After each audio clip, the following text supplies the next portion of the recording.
Welcome to a very special presentation of the novel A Really Good Day by James Hosek. On its surface, it's a story about a remarkable round of golf. But if you're not a golfer, if you quickly change the channel, if you accidentally come upon a tournament on TV, I encourage you to listen anyway. It's a story about family and friendship. It's a story about redemption and second chances. It's a story about promises made and promises kept. It's a story about once-in-a-lifetime experiences. But most of all, it is one man's love letter to his family. That man was my brother, the author, James Hosek. Aside from being an amazing veterinarian, woodworker, gardener, husband, father, brother, son, and friend, he was a writer. Writers are often told to write what they know. And in this, his first book, he did that in more ways than I can count. It will make you laugh, it will make you cry, and it will make you stand up and cheer.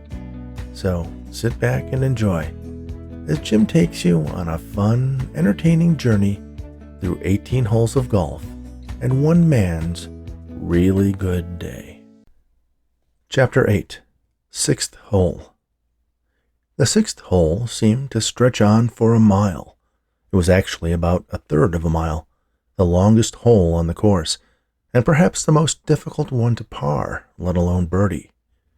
With 3 strokes in the bank, Scott was well aware he could afford a bogey, or even a double, and still have a great round of golf.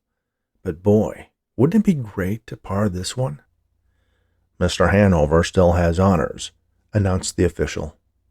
It was an unnecessary announcement, but it gave the red-jacketed man something to do. "There will also be silence at the tee from the spectators," he added.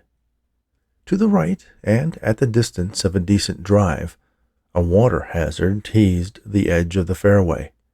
It was, in fact, an extension of the same pond Scott had escaped on the 3rd hole, and he didn't want to give a ball to it on this one. "Oh, it doesn't bother me if they quack," said Scott. "Nonetheless, it bothers me," drawled the official, his voice falling down in pitch, the emphasis on me. Paul covered his mouth and coughed an inaudible insult at the man, but everyone knew what he said and managed to stifle their chuckles.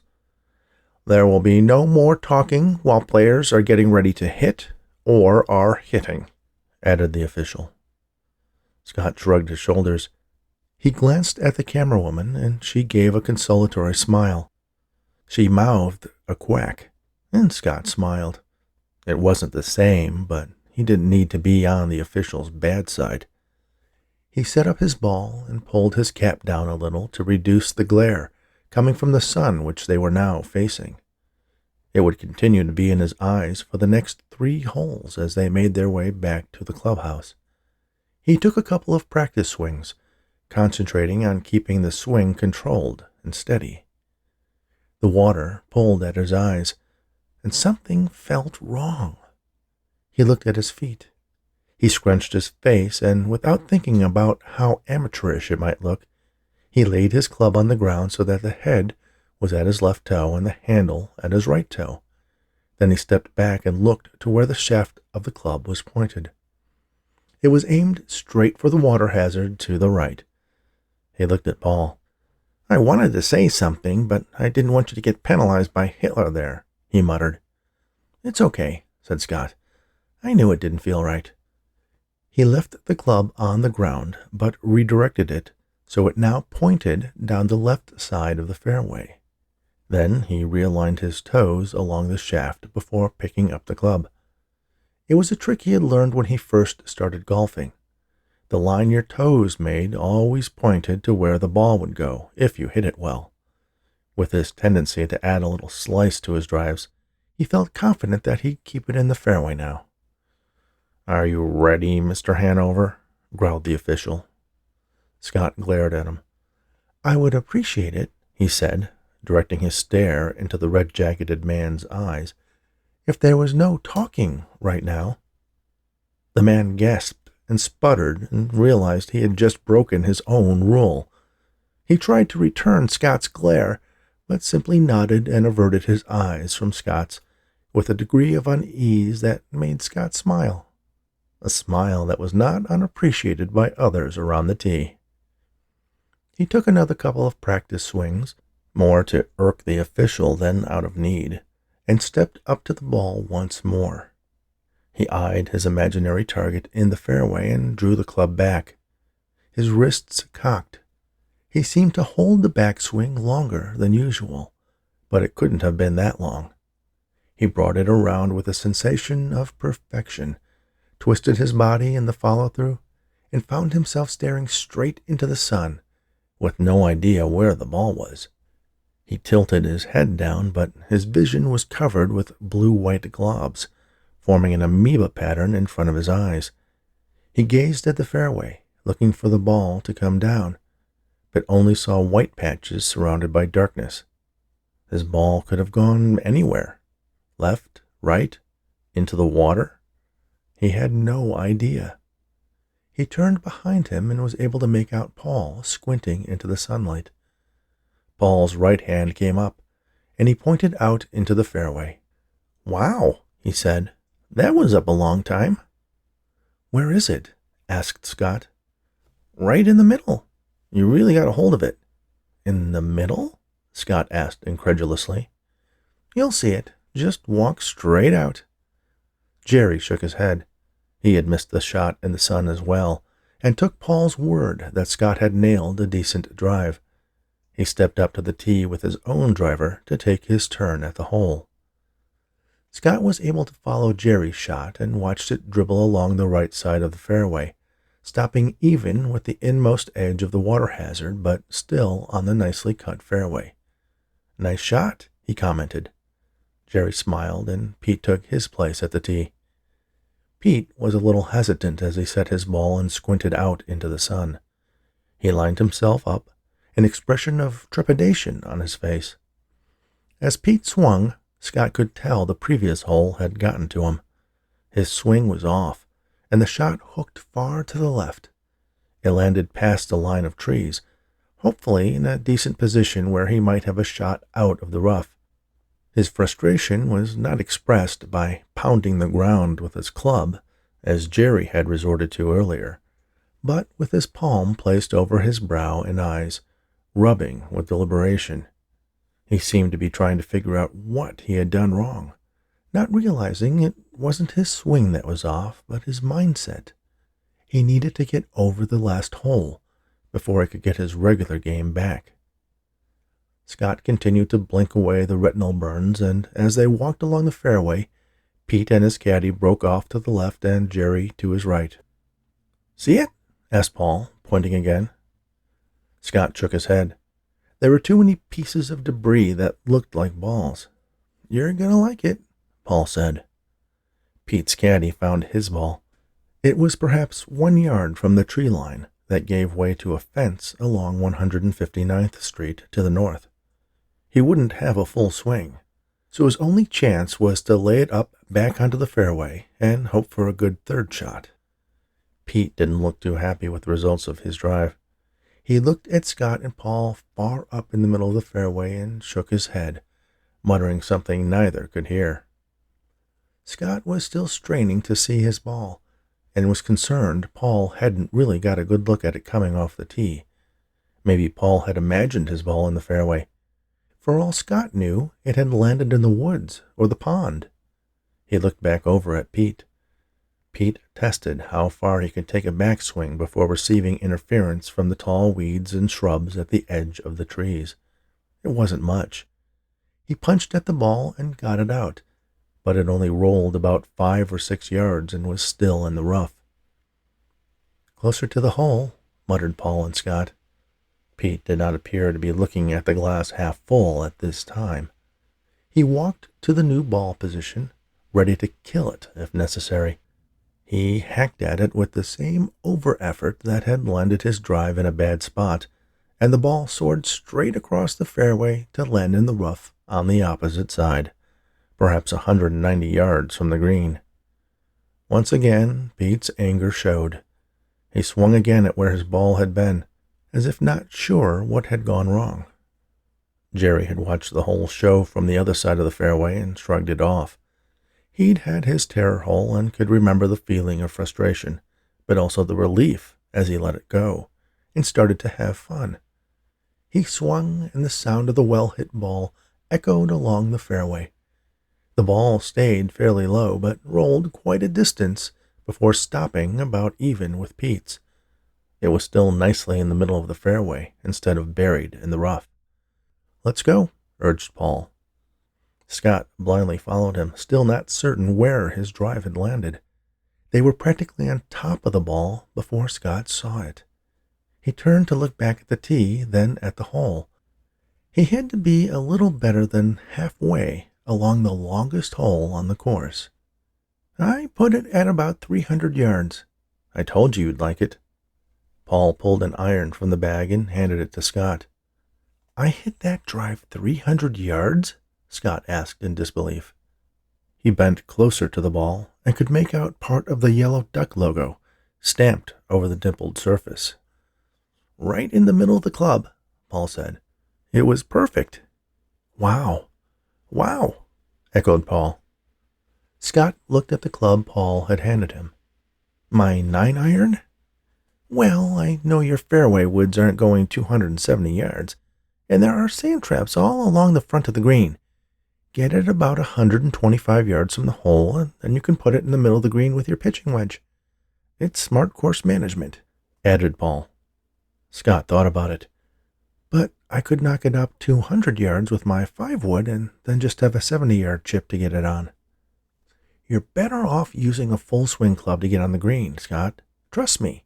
Your low irons hit very straight, and there are traps on the back of the green too, remember?" "Yeah. Trust me, Scott," he repeated. Scott took the club and smiled. "Okay," he agreed.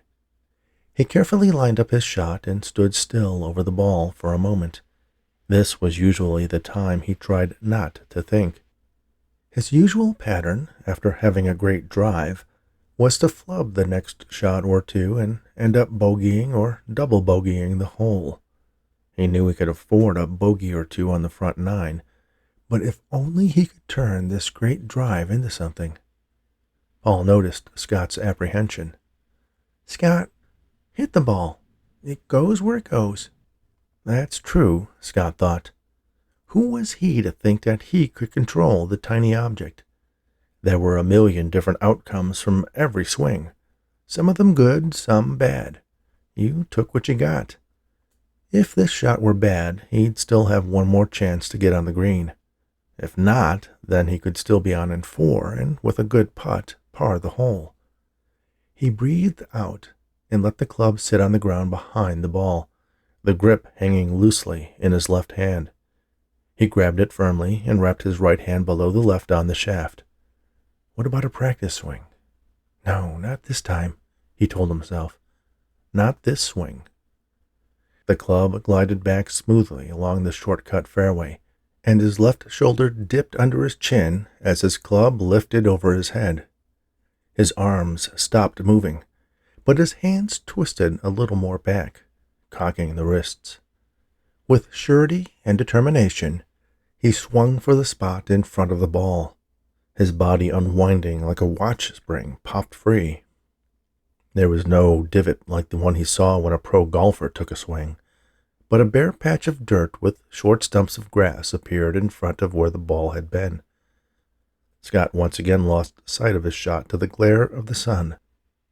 He turned his attention towards the hole and waited for it to drop. After what seemed like too long, it fell 150 yards directly in front of him and bounced once. "There you go," said Paul, as if he had no doubt whatsoever. Pete Baldwin shook his head, and Jerry Spaulding nodded. Scott just smiled. Pete walked to his ball, and it was evident from his stance he was still frustrated with how he was playing the hole, especially after his last hole. Scott wouldn't be surprised if Pete flubbed the next shot, and he did. The ball landed smack dab in the middle of the sand trap on the right side in front of the green. With more anger than common sense, he tossed his club back over his shoulder before realizing the pond on the left side of the fairway was nearly directly behind him. The club splashed in the water 3 or 4 yards from the edge of the pond. His caddy was trying to keep from laughing until Pete walked up to him and spoke an order into his ear. The caddy shook his head violently at first. Pete spoke to him some more. Scott could tell the caddy had closed his eyes and was considering what his boss had just told him to do. After contemplating his options, he removed his socks and shoes and rolled up his pants almost to his groin. Scott and Paul watched as the caddy stepped into the pond and waded out, feeling with his foot on the slimy bottom. The look on his face was pure disgust. Within a few seconds, however, it turned to triumph, and he lifted a club up with his foot and pulled it up out of the water. Then, for some reason, the smile faded as he tossed the club on the fairway and kept searching. "It was the wrong club," laughed Paul. "Oh my God, do you think Pete's played here before?" asked Scott. Paul lost it, and his laughs earned a glare from Pete, who was across the fairway. Paul immediately tried to stifle it, but the chuckles turned to tears on his face and his upper body convulsed with swallowed mirth. Within another 20 seconds, Pete's caddy's foot found another golf club in the murk, and this time it was Pete's. He waded to shore and climbed out, wiping mud from his feet and checking for leeches as he shivered in the cold air. Jerry had been enjoying the show as well, and after the club had been successfully recovered, he set up his shot. He went for the green, and from where Scott and Paul stood, probably made it. It was impossible to see the green, as mounds of grass covered earth in front of the sand trap allowed only the top of the flagstick to be visible. Jerry looked over at the pair and shrugged. Their guess was as good as his. The majority of the observers shadowing the threesome were a few yards behind Scott and followed him as he walked up to his ball. He passed the white 150-yard marker and could see the red 100-yard marker flush on the ground ahead of him. He was dead in the middle of the two, perfect for his pitching wedge, as Paul had promised. "Course management, eh?" commented Scott. "Course management," said Paul. "Is there some course for that?" joked Scott. "Yeah, but you have to take divot repair as a prerequisite." "Gotcha." This time, Scott did take one practice swing, adjusting to the slightly shorter shaft of the club. If he could land the ball on or near the green and stay out of the sand, he might par this one. He still couldn't see the green clearly, but Paul assured him all he had to do was to aim at the flagstick, which he did. He didn't hold back, but he didn't put any extra effort into the swing either. He just hoped it would go straight. For the third time, he found himself staring into the blinding sun. He looked for and found the flagstick poking up and hoped his ball would fall somewhere in that vicinity. For a moment he was sure the ball had shanked to the left or right, because nothing was coming down where he hoped. Then there was an almost audible whistle, like a bomb falling from the sky along with a thump, as he saw his ball come down just to the right of the stick. How far forward or back he couldn't tell. He almost didn't want to go up and look. The watchers behind him started passing him, and he walked up slowly, excited but afraid. He had lost his depth perception in the blinding rays of the sun.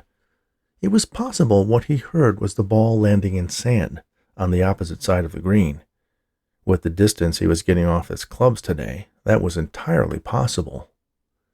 Ellie, the camera woman, was the first one to crest the mounds in front of the green, and she turned to face Scott. She was smiling and gave him the thumbs up. Then she held her two hands about a foot apart in front of her face. Scott stopped and shook his head. She vehemently nodded, and her smile grew.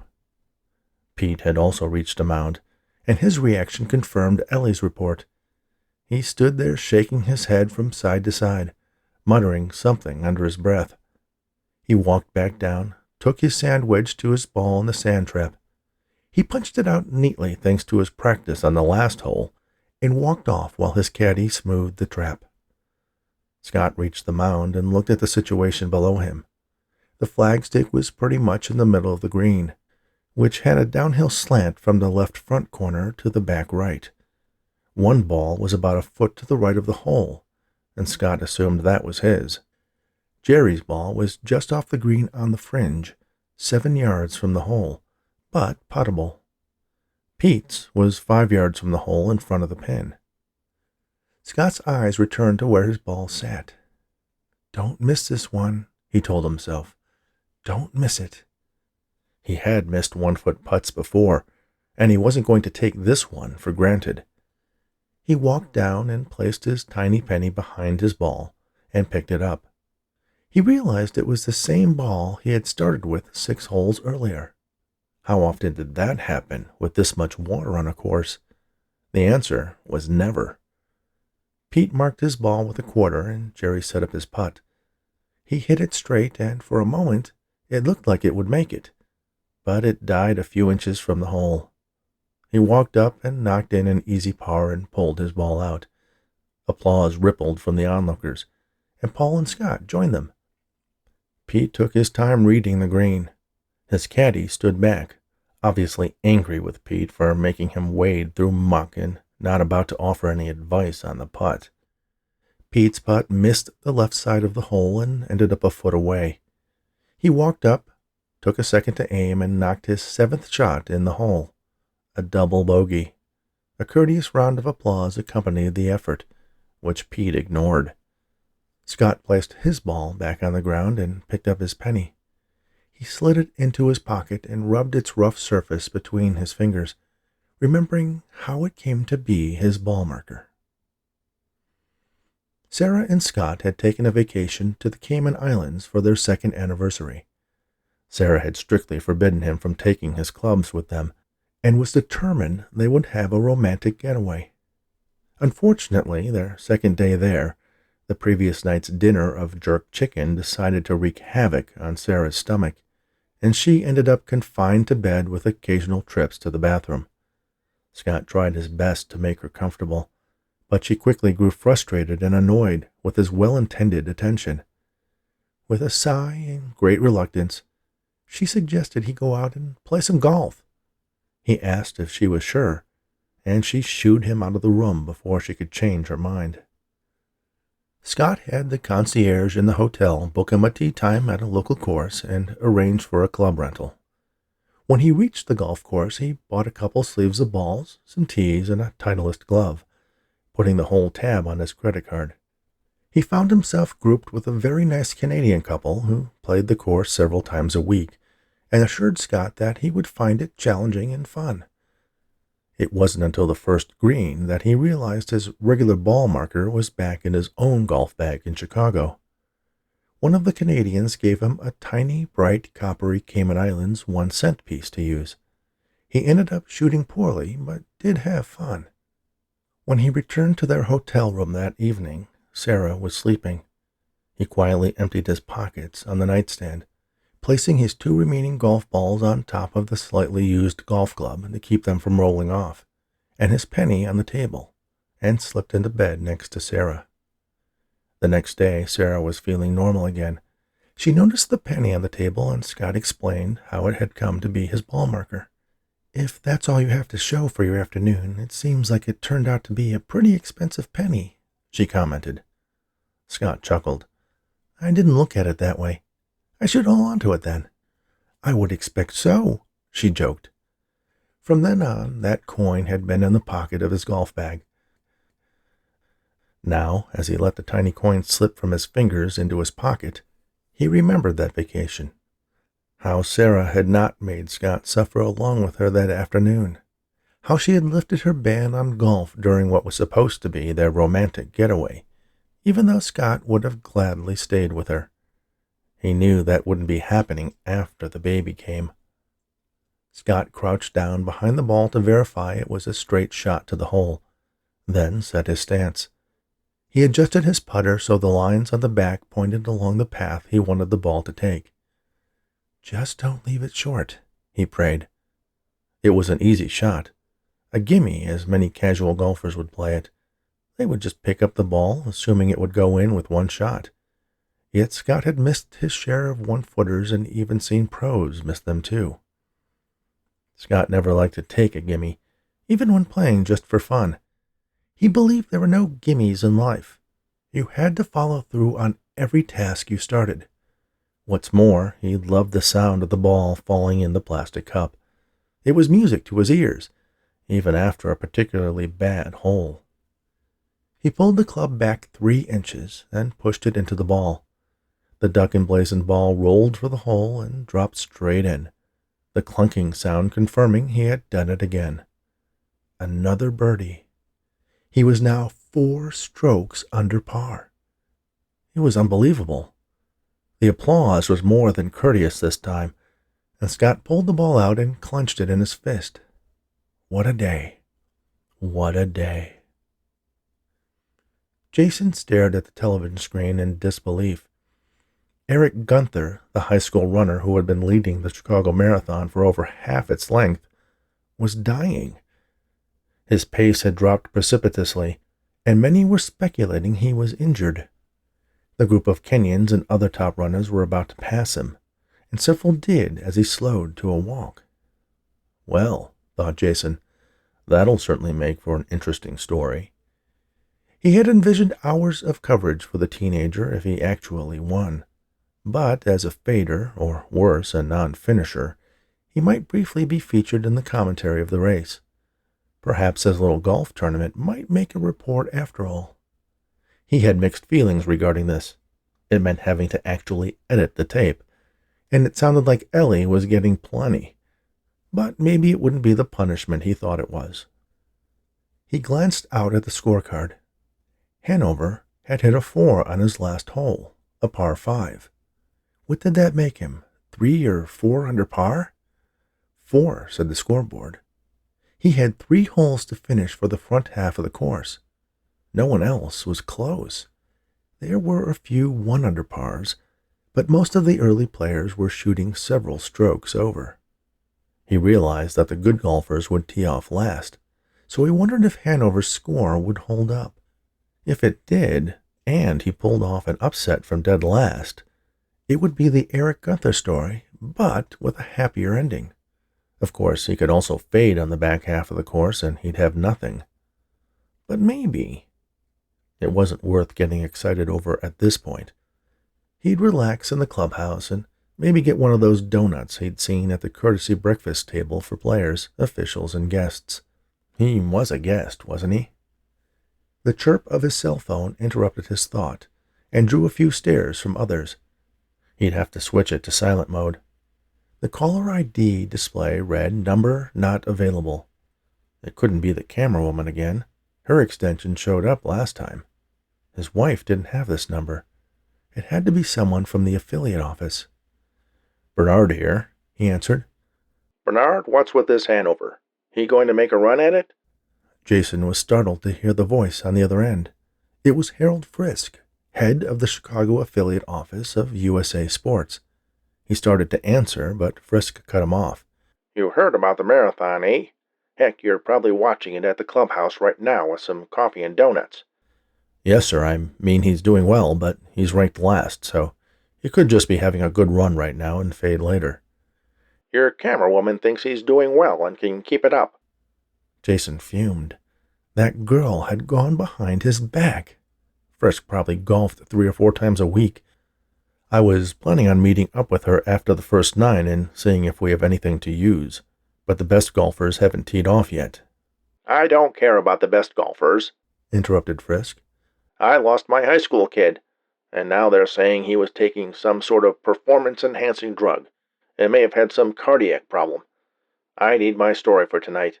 With the Bulls and the Bears off and no baseball teams in the playoffs, I need a big local story. Heck, if he pulls it off, we may take it national. You would take it national, Bernard. Yes, sir. Call when he finishes the front 9. What about Andrew Patterson? What? He's the favorite and top amateur in the area. Never bet the favorite, my boy. Can't make money betting the favorite. But get some tape just in case. You know, him playing what he thinks of Hanover. Right, Hanover. Just get it, Bernard. Jason waited to make sure the connection was discontinued and hung up. He remembered to turn on the vibrate mode and slipped it into his pocket. The word national kept going through his mind. If the story was picked up nationally, it would be a huge break. Maybe this golf thing wasn't so bad after all. He turned his attention to the scoreboard and looked at the information for the 7th hole. It was a par 3. Jason Bernard found himself a little excited now. Was he actually beginning to get interested in a golf event? If someone had told him that this morning, he'd have laughed. Andrew Patterson slipped his unlit, cold, and empty pipe into his trouser pocket as he walked slowly toward the clubhouse. He'd find Eric Peters, hit a few dozen balls, and get ready for his tee-off. He patted the breast pocket under his sweater where the contract was tucked. Recognition and fame lay ahead. He needed it not to get to him. He still had a round of golf to play. There was a crowd at the scoreboard.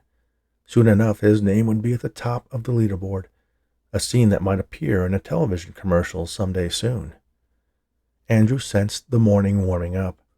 Some light clouds to the west were breaking up as the burning sun in the east rose higher in the bright blue sky. In a few more weeks, the leaves would fall from the trees and begin to litter the fairways with additional hiding places for errant shots. But that was not a worry today. Today was Andrew Patterson Day, and in a few hours, everyone here would know it. As he made his way past the line of parked golf carts, Andrew shuddered. The noisy, infernal machines had always annoyed him.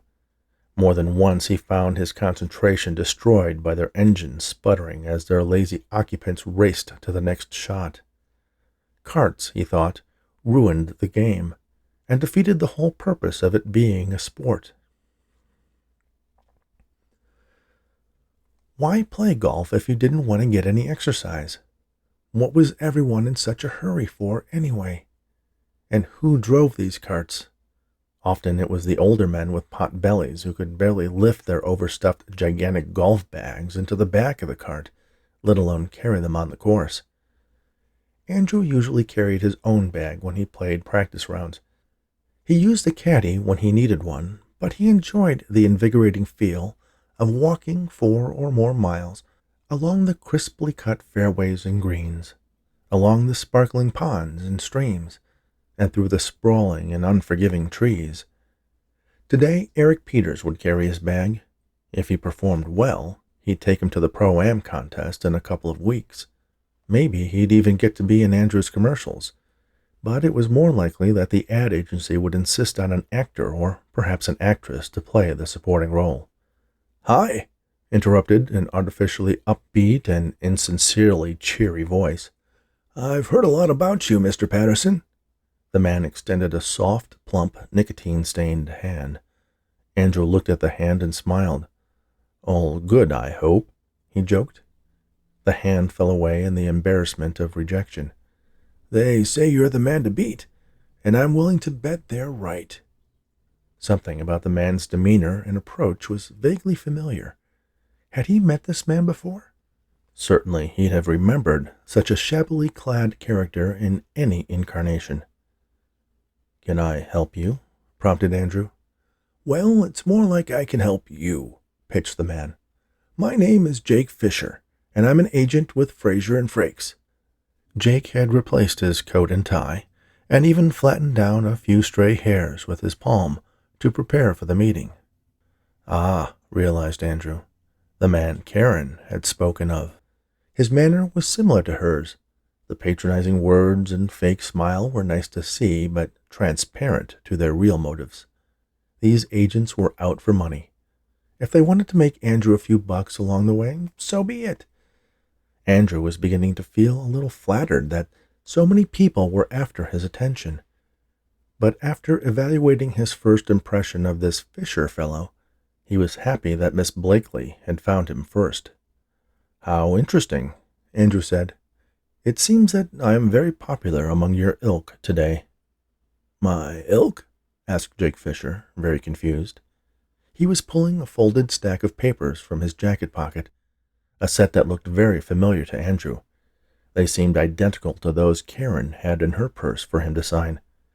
"Yes, you wouldn't happen to know a Miss Karen Blakely, would you?" "I do," answered Jake cautiously, not willing to admit that somehow he was too late after all. But he knew what was coming before Andrew Patterson said it, and his mind was melting into confusion. He had sent Karen to the marathon. "She's already signed to me. She has big plans, you know." "Well, I'd say it was a pleasure to meet you, but it wouldn't be true," blathered Andrew inconsiderately. "Good day to you." As he started past the agent, Jake inexplicably began to laugh. Andrew stopped and turned. "Did I say something funny, Mr. Fisher?" "Funny?" asked Jake. "You're laughing." "Oh, it's not you personally, although—" Jake let his eyes roam up and down Patterson as he toned his laugh into a chuckle. "I see," grumbled Patterson. "Mr. Patterson, you don't know me. You don't know where I am or where I've been. But I know you. To tell you the truth, this is actually a bit of a relief. Believe me when I wish you luck in your endeavors with Miss Blakely." "Well, better luck next time," Andrew said with no conviction as he started off in search of Eric Peters. "That's that," said Jake out loud after Patterson was out of earshot. He had tried, but Karen had somehow found Patterson before him, and thanks to Jake, she was on her way to the marathon and possibly a second big contract. He knew Jonathan and Gina would understand, but how was he going to take this failure and turn it into something good? A murmur spread through the crowd at the scoreboard. Jake walked over and noticed the man in the yellow slacks and shirt was hanging scorecards for the first group at the 7th hole. He still couldn't see the score from where he was, and walked closer, pushing politely through the crowd. Anna and Sarah waded into the crowded rummage sale. Even this late in the morning, the place was still a madhouse. Anna was looking for a sofa to replace the torn and sagging one that her husband had brought with him into the marriage. Dale would not be pleased by the change. He claimed the cushions conformed ideally to his body shape and ensured maximum comfort while watching television. Sarah hoped to find a glider rocker. She imagined herself nursing her new baby, listening to a CD while the tender infant snuggled in for a meal, the chair softly carrying them into a peaceful relaxation. A jolt from a tweed-coated woman woke Sarah from her daydream, and the woman bustled off without an apology. "How rude," commented Sarah. "It's definitely a Darwinian sale," her sister observed. "The most aggressive shoppers will get the merchandise, and the weak will be left holding a pink flamingo lawn ornament when it's all said and done." "Glider rocker," Sarah said, focused on her mission. They pushed to the middle of the basement where the living room furniture could be found. Eventually they reached the narrow rows of chairs and couches. Many of the items were adorned with bright orange "sold" signs. There were 3 glider rockers unclaimed. One was particularly well worn but comfortable. Another didn't glide, but claimed to need only minor repairs that any handyman or handywoman, thought Sarah, fresh from her crib assembly, could tackle. But the last one seemed just right. It was oak, with large overstuffed cushions on the seat and back, and was accompanied by a large rocking footstool as well.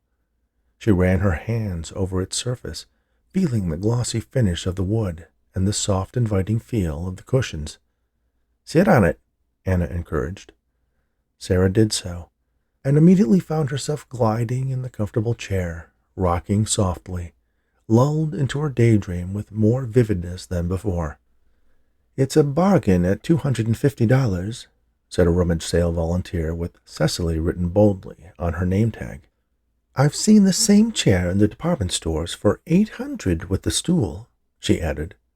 "It's nice," answered Sarah noncommittally. "I'm really just looking."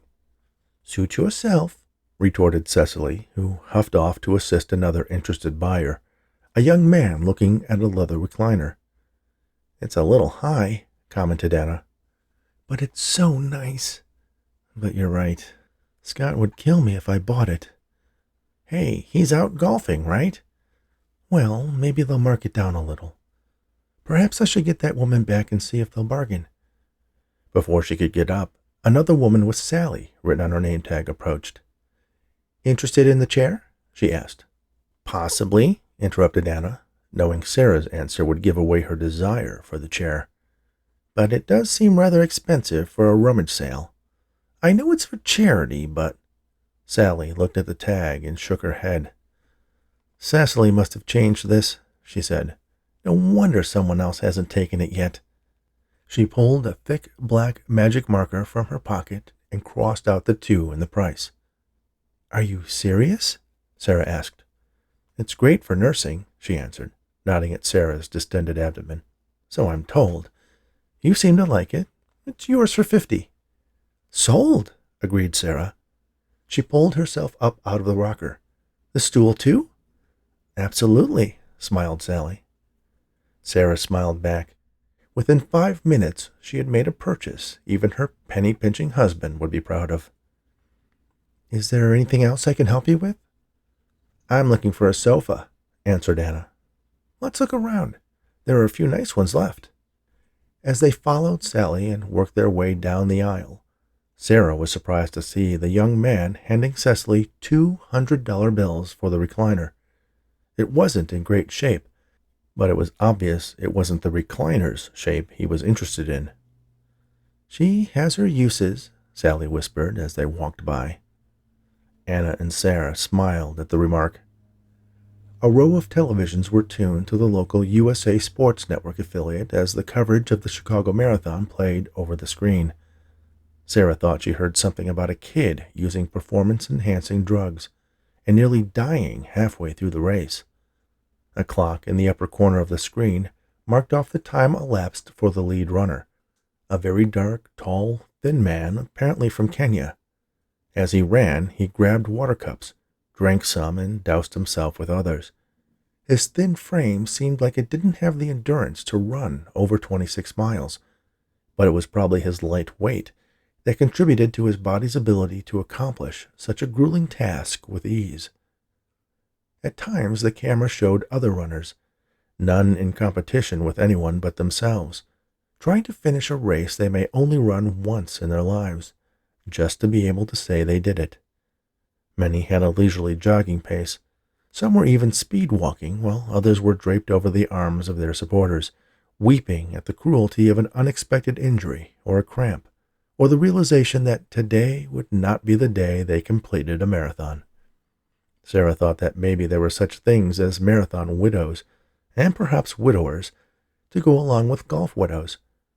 There were people who loved to run more than anything else in the world, and when they ran, they were in a different world.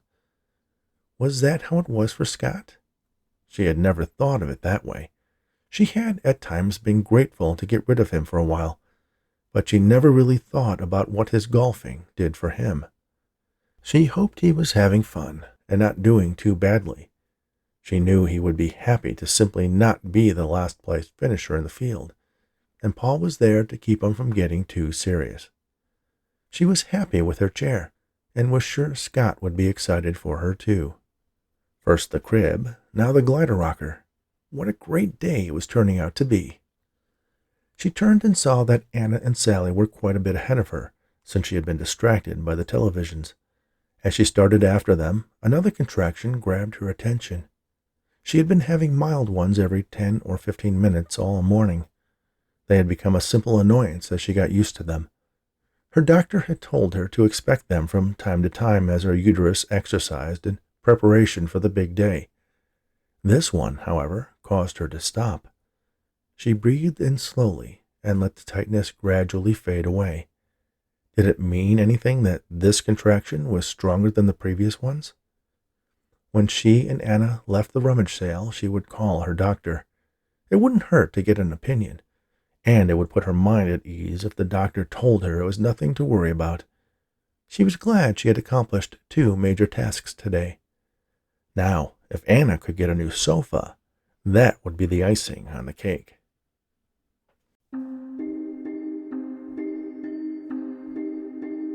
Thank you for listening to A Really Good Day, a novel by James Hosek, narrated by Rich Hosek. If you're interested in purchasing a hardcover edition of this story for yourself or a golfer in your life, visit gymbooks.myshopify.com. You'll get free shipping in the United States. You'll also get the complete audiobook and ebook editions with your purchase. And make sure to subscribe to the mailing list for updates about the upcoming release of his Doctor at Mystery series, cozy mysteries about a crime-solving veterinarian. Thanks again, and all the very best.